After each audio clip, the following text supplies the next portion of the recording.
Hi.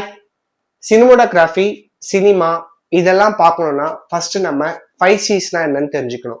5Cs camera angle, continuity, close up, cut and composition. இப்போ நான் லாஸ்டா சொன்ன இந்த கம்போசிஷன் பத்தி தான் நாம பார்க்க போறோம். Scene composition, shot composition, framing இதெல்லாம் என்ன, இதெல்லாம் எதுக்கு யூஸ் ஆகுது ஒரு படத்துல ஃப்ரேமிங்ன்றது எவ்வளோ அழகா இருக்கோ அவ்வளோ அழகா அந்த படம் மாறும். ஒரு டைரக்டரும் ஒரு சினிமாட்டோகிராஃபரும் எப்படி ஒன்று சேர்ந்து மக்களோட மைண்டை அரெஸ்ட் பண்றாங்க, ஒரு டெக்னிக்கை யூஸ் பண்ணி எப்படி மக்களை அந்த படத்தோட ஒன்றி பார்க்க வைக்கிறாங்க. சப்ஜெக்ட்னா என்ன, அது ஹீரோவா இருக்கலாம், ஹீரோயினா இருக்கலாம், ஒரு பப்பியா இருக்கலாம், ஒரு காரா கூட இருக்கலாம். நம்மளோட அட்டென்ஷன் முழுசையும் எப்படி அந்த சப்ஜெக்ட் மேல திரும்ப வைக்கிறாங்க ஒரு சீனை பார்க்கும்போது அப்படின்றத சீன் கம்போசிஷன் மூலயமா நம்ம இன்னைக்கு டீட்டெயில்டா டிஸ்கஸ் பண்ண போறோம். And welcome to cosmic Kuruvi, பறவையா பறக்கலாம்.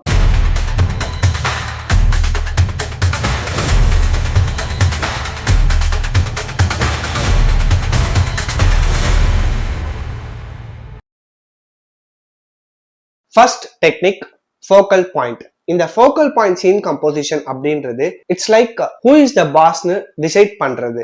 அதாவது மெயின் அட்டென்ஷன் ஸ்பாட் எதுவோ அதுதான் ஃபோக்கல் பாயிண்ட்னு சொல்லப்படுது.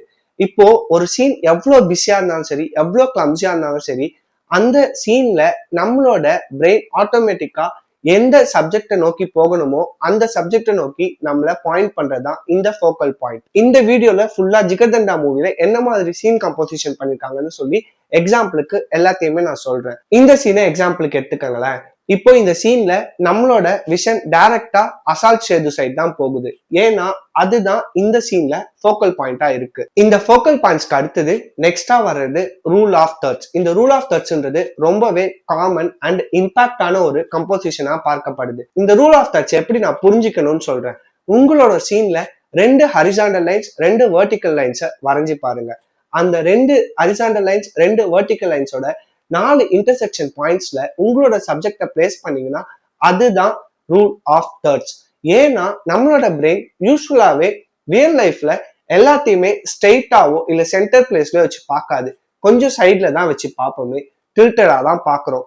அப்படி இருக்கும்போது ஒரு விஷயத்த நீங்க ஸ்கிரீன்ல பார்க்கும் போதோ டில்டடாவோ இல்ல சைட்ல வச்சோ பார்க்கும்போது உங்களோட பிரெயின் அதை ஈஸியா பர்சீவ் பண்ணிடும். அண்ட் அது மட்டும் இல்லாம அந்த மாதிரி சீன்ல நீங்க பார்க்கும்போது சப்ஜெக்டுக்கு அடுத்ததா ரெஸ்ட் ஆஃப் த ஸ்கிரீன்ல என்ன இருக்குன்னு உங்களோட மைண்ட் யோசிக்கும். அந்த சீனோட டெரைன் என்ன, அந்த சீனோட மோட்டிவ் என்னன்னு உங்களை யோசிக்க வைக்கும். ஃபார் எக்ஸாம்பிள் இந்த சீன் எடுத்துக்கோங்களேன்.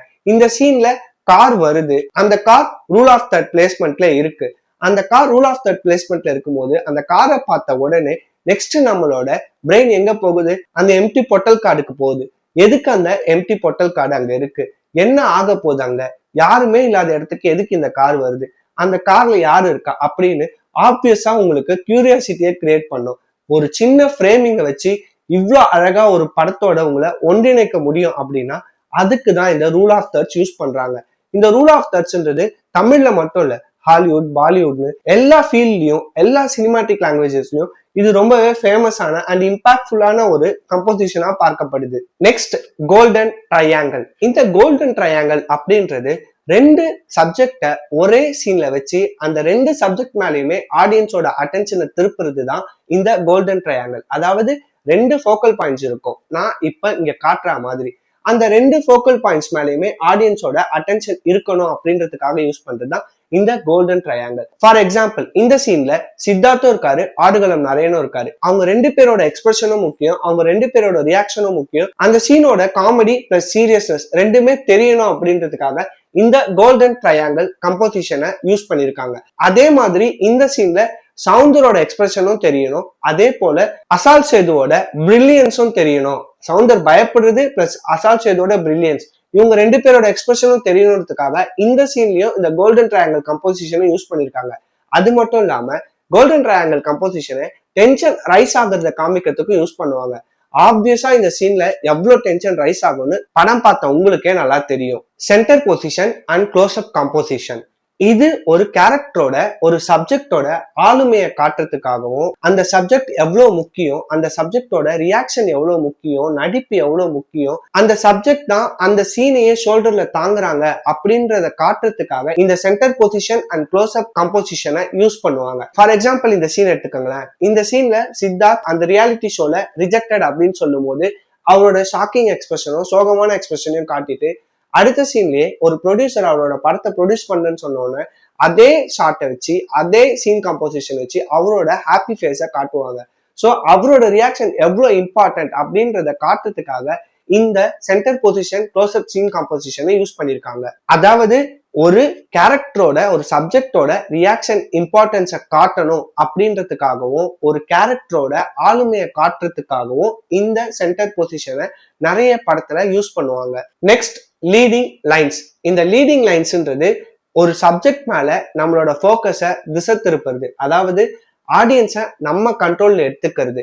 நீ இங்கதான் பார்க்கணும் அப்படின்னு டைரக்டர்ஸ் சொல்லாம சொல்றது, அதுதான் இந்த லீடிங் லைன்ஸோட மேஜிக்கே. எப்படின்னு சொல்றேன்.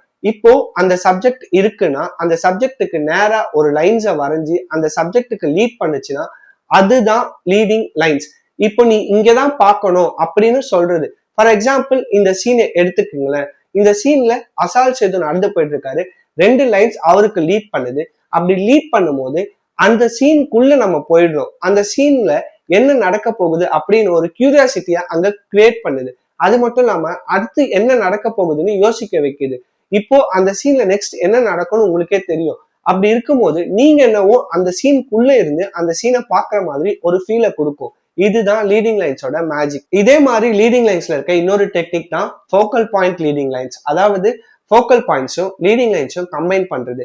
2 டெக்னிக்ஸை கம்பைன் பண்ணா எங்க பார்க்கணும், எப்படி நீ அங்க பார்க்கணும் அப்படின்னு கைட் பண்றது. இப்போ இந்த சீனை பாருங்க. இந்த சீன்ல அசால் சேது லைட்டுக்கு முன்னாடி நிக்கிறதுதான் ஃபோக்கல் பாயிண்ட் அப்படின்னா அதுக்கு லீட் பண்ணி எடுத்துட்டு போறது 2 லைன்ஸ். இததான் ஃபோக்கல் பாயிண்ட் லீடிங் லைன்ஸ்ன்ற டெக்னிக்ல சொல்றாங்க. Next negative space. ஒரு சீனோட ஃப்ரேம்ல எவ்வளவு எம்டி ஸ்பேஸ் இருக்கோ அதுதான் நெகட்டிவ் ஸ்பேஸ். அந்த சீன்ல எங்க சப்ஜெக்ட் இருக்கோ அதுதான் பாசிட்டிவ் ஸ்பேஸ். இப்போ சப்ஜெக்ட் இந்த சீன்ல சித்தார்த் இருக்க இடம் தான் பாசிட்டிவ் ஸ்பேஸ் அண்ட் சித்தார்த்தை சுத்தி இருக்க அந்த வாட்டர் தான் நெகட்டிவ் ஸ்பேஸ். ஆடியன்ஸ்க்கு சீனோட எமோஷனை கடத்துறதுக்கும் ஸ்டோரி டெல்லிங்க்கும் இந்த மாதிரி நெகட்டிவ் ஸ்பேஸா யூஸ் பண்ணுவாங்க. ஃபார் எக்ஸாம்பிள் இந்த சீன்ல சித்தார்த் எடுத்துக்கோங்களேன். சித்தார்த் ஒரு மைண்ட் கிளாரிட்டியோட தான் அடுத்து அசால் சேதுவை வச்சு ஒரு படம் பண்ண போறோம் அப்படின்னு டிசைட் பண்ணி முடிவு எடுப்பான்.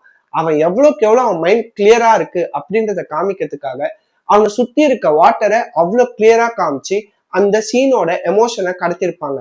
அதே மாதிரி சில சமயம் எவ்வளவுக்கு எவ்வளவு நெகட்டிவ் ஸ்பேஸ் அதிகமா காட்டி சப்ஜெக்டை சின்னதா காட்டுறாங்களோ அதுக்கு பின்னாடியும் ரீசன் இருக்கு. ஃபார் எக்ஸாம்பிள் இந்த சீன் எடுத்துக்காங்களேன்.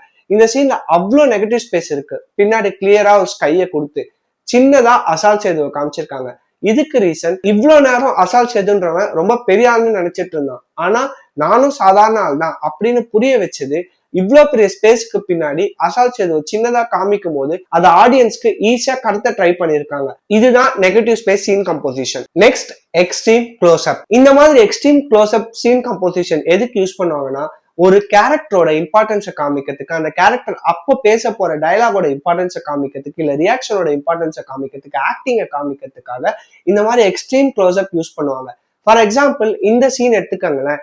இந்த சீன்ல நாசர் அந்த டைம்ல என்ன அந்த ரியாலிட்டி ஷோல ஜட்ஜ்மெண்ட் கொடுக்க போறாரு, கார்த்திகோட லைஃபையே திருப்பி போட போற ஜட்ஜ்மெண்டா இருக்குமா அது அப்படின்னு ஒரு எக்ஸ்பெக்டேஷனை கிரியேட் பண்றதுக்காக நாசரோட வாய்க்கு அவ்வளவு பெரிய எக்ஸ்ட்ரீம் க்ளோஸ் அப் வச்சிருப்பாங்க. அதே மாதிரி இந்த சீன் எடுத்துக்கங்க. சேது கார்த்திக் ஒட்டு கேட்கிறான்னு கண்டுபிடிச்ச உடனே சேது கார்த்திக் என்ன செய்ய போறானோ, இப்ப என்ன சொல்ல போறான் கார்த்திக் கிட்ட, அவ்வளவுதான் கார்த்திக்கோட நிலைமை அப்படின்னு ஒரு பயத்தை ஆடியன்ஸ்க்கு கடத்துறதுக்காக இந்த மாதிரி எக்ஸ்ட்ரீம் க்ளோஸ் அப் யூஸ் பண்ணிருக்காங்க. சீன்ல வர எமோஷனை ஈஸியா கடத்த முடியும் அப்படின்ற ரீசன்காகவும் இந்த மாதிரி எக்ஸ்ட்ரீம் க்ளோஸ் அப் யூஸ் பண்ணுவாங்க. Next extreme wide shots. இந்த எக்ஸ்ட்ரீம் வைட் சீன் கம்போசிஷன் எதுக்கு யூஸ் பண்ணுவாங்கன்னா ஒரு கேரக்டரோட எமோஷனை ஆடியன்ஸ்க்கு கன்வே பண்றதுக்கு, அவன் என்ன ஃபீல் பண்றான், அவன் லோன்லினஸா இருக்கானா, கோவமா இருக்கானா அப்படின்றத கன்வே பண்றதுக்காக யூஸ் பண்ணுவாங்க. அதே மாதிரி ஸ்டோரி டெல்லிங்காக யூஸ் பண்ணுவாங்க. ஸ்டோரி டெல்லிங்காக யூஸ் பண்றதுக்கு ஒரு எக்ஸாம்பிளே இப்ப நான் காட்டுறேன். இந்த சீன் எடுத்துக்கங்களேன். இந்த சீன்ல சேது நடுவுல நிக்கிறான். ரவுடியா இருந்த அவனோட அடியாட்கள் அவனுக்கு பின்னாடி நிக்கிறாங்க. அவனுக்கு முன்னாடி சினிமால இருக்க கார்த்தியும் ஊரணியும் நிக்கிறாங்க. இப்போ சேது தனியா நடுவுல நின்னுட்டு அவனுக்கு பின்னாடி அவனோட ரவுடி வாழ்க்கையை விட்டுட்டு அவனுக்கு முன்னாடி இருக்க சினிமா வாழ்க்கைய அவன் பாக்குறான் அப்படின்ற மாதிரி இந்த சீன்ல கன்வே பண்ணிருக்காங்க. எவ்வளவு அழகா இருக்குல்ல இதை கேட்கவே. இந்த மாதிரி ஸ்டோரி டெல்லிங்க்கு தான் இந்த மாதிரி எக்ஸ்ட்ரீம் ஒயிட் ஷார்ட் சீன் கம்போசிஷனை யூஸ் பண்ணுவாங்க. And one more interesting fact about the scene is, இந்த படத்துல சேது ஓட்டுற காரோட பேரு மெர்சிடஸ் பென்ஸ். அந்த காரோட லோகோவை இந்த சீன்ல கொண்டு வந்திருப்பாங்க, பாருங்களேன். Next one, balanced shot. ஒரு ஃப்ரேம்ல எலிமெண்ட்ஸை எப்படி பேலன்ஸ்டா வைக்கிறோம் அப்படிங்கிறது தான் இந்த பேலன்ஸ்டு சீன் கம்போசிஷன். ஃப்ரேம்ல ஒரு சைடு ஹெவியாவும் இன்னொரு சைடு லைட்டாவும் இருந்தா பாக்குற ஆடியன்ஸ்க்கு அதை கண்டுபிடிக்க தெரியலனா கூட என்னமோ இந்த சீன்ல மிஸ் ஆகுதே அப்படின்ற ஒரு ஃபீல் வரும். ஃபார் எக்ஸாம்பிள் இந்த சீனை பாருங்களேன்.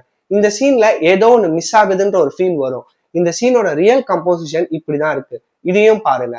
ஸோ டிவி மிஸ் ஆகுது அப்படின்றத நீங்க ஃபீல் பண்ணிருப்பீங்க, ஆனா கண்டுபிடிச்சிருக்க மாட்டீங்க. அதுதான் பேலன்ஸ்டு ஷாட்டோட மேஜிக்கும் கூட. ஒரு பேலன்ஸ்டு ஷாட் உங்களுக்கு ஒரு விஷுவல் ட்ரீட்டை கொடுக்கும். சப்போஸ் நீங்க ரூல் ஆஃப் தேர்ட்ஸ்ல இந்த பேலன்ஸ்டு ஷாட்டை யூஸ் பண்றீங்க அப்படின்னா இன்டர்செக்டிங் பாயிண்ட்ஸ்ல நீங்க சப்ஜெக்டை பிளேஸ் பண்ணுங்க, அது பேலன்ஸ்டா இருக்கும். அதே மாதிரி சப்ஜெக்டை சென்டரா வைக்க போறீங்க அப்படின்னா ஒன் ஆஃப் த ஹரிசாண்டல் லைன்ஸ்ல சப்ஜெக்டை பிளேஸ் பண்ணீங்கன்னா அது பேலன்ஸ்டா இருக்கும், கம்போசிஷன் அழகாவும் இருக்கும். இந்த சீன்ல பாருங்களேன், சேது சென்டரா தான் இருக்காரு, ஆனா அவரோட ஹெட் ஒன் ஆஃப் த, அதாவது மேல இருக்க ஹரிசாண்டல் லைன்ல பிளேஸ் ஆயிருக்கு. அதனாலதான் இந்த சீன் நல்லா கம்போஸ் பண்ண மாதிரி தெரியுது, உங்களுக்கு பேலன்ஸ்டாவும் தெரியுது. ஒருவேளை நீங்க சீனை எக்ஸாக்ட் சென்டர்ல பிளேஸ் பண்ணீங்கன்னா அந்த சீன் கண்டிப்பா சீக்கிரமா போர் அடிச்சிடும். இப்போ ஃப்ரேம்ஸ் வித்தின் ஃப்ரேம்ஸ் கம்போசிஷன். எல்லா சீன் கம்போசிஷனும் ஒரே மோட்டிவ் தான், அதாவது ஸ்டோரி டெல்லிங்காக யூஸ் பண்ணுவாங்க.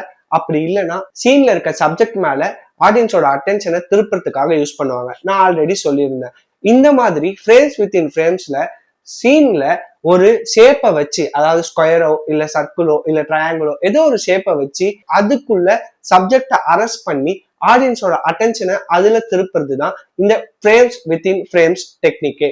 ஃபார் எக்ஸாம்பிள் இந்த சீன் எடுத்துக்கோங்களேன். இந்த சீன்ல சேதுவை நெக்ஸ்ட் போட போறாங்க. ஸோ சேதுவை தான் போட போறாங்கன்னு காட்டணுன்றதுக்காக சேதுவை அந்த ஃப்ரேம்குள்ள அரெஸ்ட் பண்ணி அதுக்கப்புறமா அந்த சீனை கண்டினியூ பண்ணுவாங்க. இதுதான் ஃப்ரேம்ஸ் வித்தின் ஃப்ரேம்ஸ். இன்னொரு எக்ஸாம்பிளும் சொல்றேன். இந்த எக்ஸாம்பிள பாருங்களேன். இந்த எக்ஸாம்பிள்ல சேது அவனோட மனம் மாறி அவனோட லைஃபே மாறப்போகுது அப்படின்றத காட்டுறதுக்காக ஒரு டோர் ஓபன் ஆகுற மாதிரி காமிச்சு, அதுவும் ஃப்ரேம்குள்ள ஃப்ரேமா தான் தெரியும் உங்களுக்கு. அதுல இருந்து லைட் வெளியே வர மாதிரி சேதுவோட லைஃபே மாறிடுச்சு அப்படின்றத காட்டுறதுக்காக இந்த மாதிரி ஸ்டோரி டெல்லிங்காக இந்த மாதிரி ஃப்ரேம்ஸ் வித்தின் ஃப்ரேம்ஸை யூஸ் பண்றாங்க. அவ்வளவுதாங்க இன்னைக்கு வீடியோ. இன்னும் சில டைப்ஸ் ஆஃப் சீன் கம்போசிஷன்ஸ் இருக்கு, அதை நான் ஃபியூச்சர்ல வர வீடியோஸ்ல சொல்றேன். ஒரு ஸ்கிரிப்ட் எப்படி எழுதுறது, ஒரு கதையை எப்படி உருவாக்குறது மட்டும் இல்லாம ஒரு சீனை எப்படி கம்போஸ் பண்றதுன்றதையும் இன்னைக்கு வீடியோல பார்த்து புரிஞ்சிருப்பீங்கன்னு நினைக்கிறேன். அண்ட் இந்த வீடியோ உங்களோட ஷார்ட் பிலிம் மேக்கிங்லயோ இல்ல கரியர்லயோ ஒரு சின்ன அளவுல ஹெல்ப் பண்ணா கூட I'll be very happy for that. And இந்த மாதிரி சினிமாவை பத்தி இன்ட்ரெஸ்டிங்கான வீடியோஸ் பார்க்கறதுக்காக நம்ம சேனல் காஸ்மிக் குருவியை சப்ஸ்கிரைப் பண்ணுங்க.